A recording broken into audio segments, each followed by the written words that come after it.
souls. They don't care about your money. They don't care about your house. They want your soul. You must consent. That means you have a choice. All right? You can say yes. You can say no. Choose this day who you will serve, God or mammon. Where are you going with this? Your choice. You take responsibility for the choice. And they're saying just because you're ignorant is no excuse.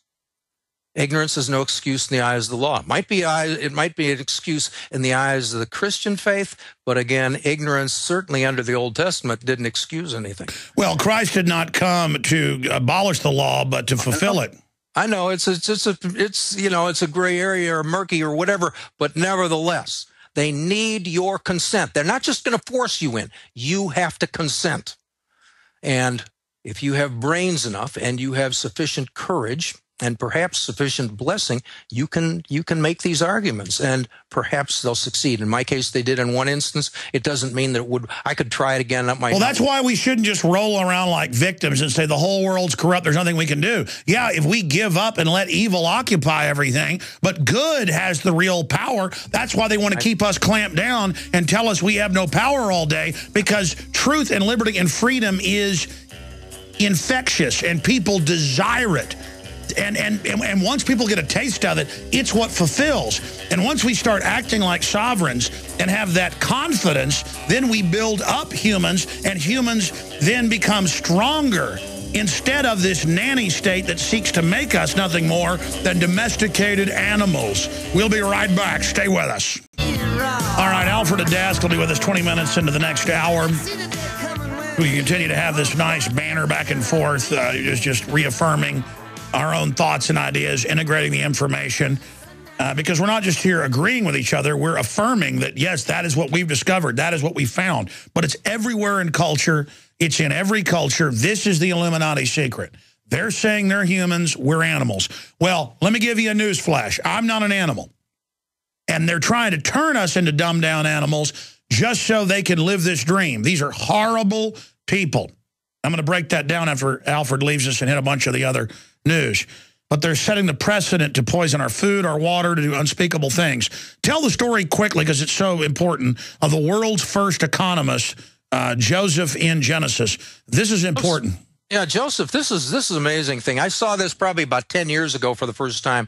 I'm reading Genesis, and I read chapter 47, and you folks can go look. Chapter 47 in Genesis, and it describes the story of Joseph. He heard the Pharaoh had a couple of dreams. No one could interpret them. Joseph interpreted the Pharaoh's dreams. The Pharaoh had 7 great years followed by 7 bad years. He understood that's what the dreams meant, and the Pharaoh was so impressed he appointed Joseph to be his number 2 guy in Egypt.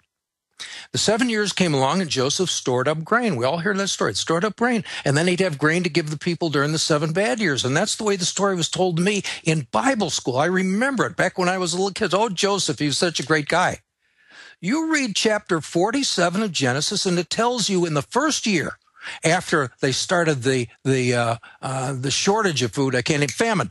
As soon as they started the famine, first year the people came and they said, "Why should we die? You got grain. Why should we die?" And Joseph said, "I will give you grain for a year, provided you give me all of your money." And the people did. They gave him all of their money. And then Joseph took all of the money and he put it into the Pharaoh's storehouse. He didn't leave it in circulation. He crippled the economy where the people were not able to work their way through the famine by removing the money. This is interesting because they took the gold out of circulation in this country in 33 and the silver in 1968. They removed our money too. It's an interesting coincidence. Second year, people come back in the famine and they say, "We're out of grain. We don't have anything to eat. Why should we die?" And Joseph says, "I will give you grain, but you got to give me all of your cattle." And the people say, "Okay, we'll give you all of our cattle." The means of production. They gave all of the production to Joseph. He gave it all to the Pharaoh. Third year, they come back and they don't have any food. And they said, "Why should we die?" And Joseph says, I'll give you food and I'll give you grain to live for another year if you sell yourself. You sell your land and yourselves into bondage to the Pharaoh. And the people said, "What the heck? Such a deal. Why should we die?" They sold themselves into bondage. Joseph enslaved the Egyptian people to the Pharaoh. Prior to Joseph, the Pharaoh was there kind of like a TV evangelist. People would pay attention to him, but he didn't run and own the whole country. Joseph put the whole country under ownership and control of Pharaoh. And that's very interesting when you hear the story of the Jews later on being put into bondage by the Egyptians. And the Jews, oh, this was so unfair. Wait a second. Joseph, the first Hebrew down there into Egypt, he put the Egyptians into bondage. But the point to this is Joseph understood economics well enough 3,000 years ago where he could put a whole nation into bondage. It's right there in the Bible, chapter 47 of Genesis. Read it. And it's there, and you'll see. And I'll guarantee that 99% of the people in your audience have never heard this before. No. That's why the Old Testament is a weapon system. People perish for lack of knowledge. They don't know. They think, oh, reading old history stuff. They have no idea. I talk to executives. I've talked to billionaires who aren't that smart. They just got in a niche or a position there. It is incredible how dumbed down people are. They're like animals. They just don't have the ancient knowledge that the ancients developed. It's all waiting for us. We'll be back. Big breaking news. Big Sis begins releasing biological agents into Boston subway. Isn't that loving? Well, we're just animals anyways, according to her. TSA workers perform bag searches at RNC. Hey, listen, witch, how about you're an animal? You look like a pig. I'm not an animal. My family isn't an animal. You're an animal. I tell you, these evil people are the real animals. That's why they want to call us animals. The Conspiracy of an Empire, a letter to those that serve the system. PlanetInfoWars.com article. We promote a lot of those to the Infowars.com and Prisonplanet.com. PlanetInfoWars.com, our social network. Civilians told not to fear blackouts or Blackhawks over Minneapolis in the dark of night. That's all conditioning. That's all of it. And more at Infowars.com. Foreign policy editor throwing a fit over growing resistance to Agenda 21. Yeah, that's a Washington Post publication. The New York Times is freaking out. They're freaking out. Alfred, I wanted to ask you that question. Why do you think everything's moving at hyper speed now, where they're just on the news going, hey, world government? You know what? We'll answer that after the break. Finish up in this brief, short segment, long segment coming up with the story of Joseph. Any other tidbits you wanted to hit? Well, Joseph, I don't know. We pretty much hit it. I mean, it's just a question. He captured a whole nation and put them in bondage to the Pharaoh. And the people consented all the way, and they even cheered. They said, hooray, Joseph has saved us. No, he didn't. He took those people from freedom. And that's the story now, with the bankers engineering the collapse, then posing as the saviors. Yeah, exactly. Exactly. And it's 3,000 years anyway since the time of Joseph. And how many people have, it's right there in the Bible. How many people know it? It's right there. It's almost everything you need to know about economics. You know, you can get to good economists and they understand all sorts of interesting things about the velocity of money and M1, M2, M3. But maybe all the average person needs to know about economics is right there in chapter 47. If you can read, if you can see, and you say, wow, what does this mean? You know, you can see this is happening now. We're doing it again. It's astonishing. You know, I see the general public. They're either really waking up or they're like in this giggling, gibbering, delusional, childlike state. Have you noticed that?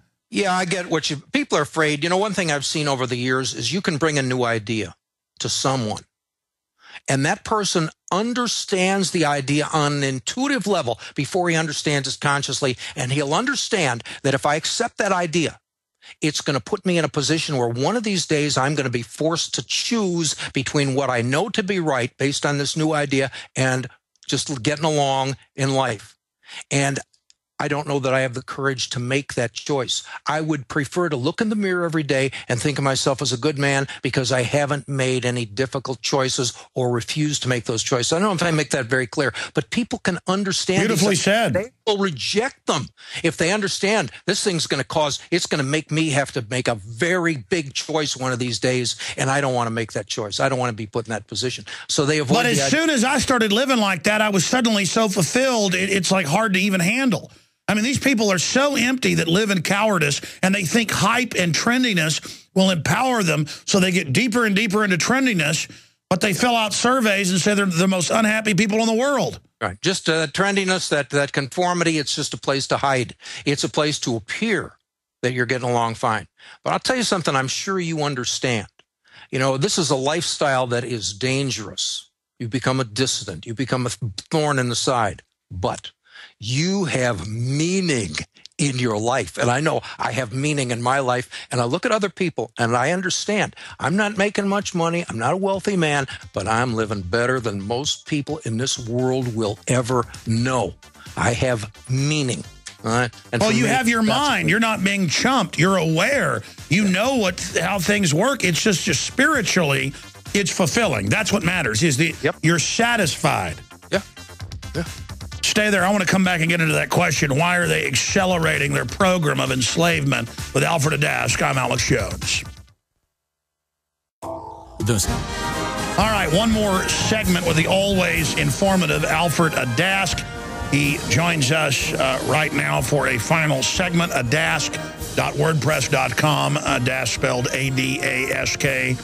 Again, I am Alex Jones, your host. We've got big news coming up in the next segment after he leaves us. And then I want to break down why no one should serve the New World Order. I mean, even if you're an evil person, you're crazy to serve this New World Order, this global corporate anti-free market government that is eugenics-based. Alfred, the question. Studying this, publishing the AntiShyster for over a decade, researching and having 60 Minutes demonize you. I mean, you've got your finger on the pulse out there of what's going on over the years. I see a huge awakening. Either people are getting more awake and speaking out, we're seeing it everywhere, or they're getting more dumbed down. But how do people, national news, come out and say Jones is crazy, he thinks there's a global government being established by megabanks, when all over the news they say global government's being established by megabanks? Aren't we lucky they're taking over? But simultaneously, the Southern Poverty Law Center, ADL, says it doesn't exist and I'm evil. Why do you think they're moving so quick right now? They're desperate. When during the invasion of Iraq, Bush Jr. got bogged down. They went in and they gave him a dose of shock and awe, and they thought this whole thing would be over in 90 days. We had mission accomplished out there on the aircraft carrier and so on. Turned out we got caught up in there for 8 or 9 years. Zygmunt Brzezinski, early on, I saw him, I believe was on the Charlie Rose program, and he was criticizing George Bush, and he said, the New World Order has been, or global government, I don't remember which one he said, but the New World Order is what he meant for sure, has been set back 20 years. And he was angry. He was pissed. All right. That tells us that their plan was not to really impose themselves upon us for another 20 years. They had another 20 years going on, which would be 10 years from now, 20 years from the beginning of the Iraq War. And he said it's been set back 20 years.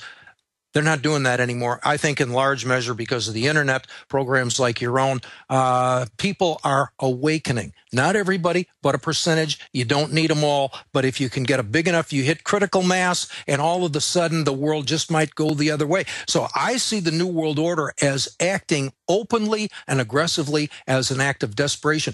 The truth of the matter is, if they are really in control, they will shear the sheep, and the sheep won't even notice that their fur has been taken. It's when they have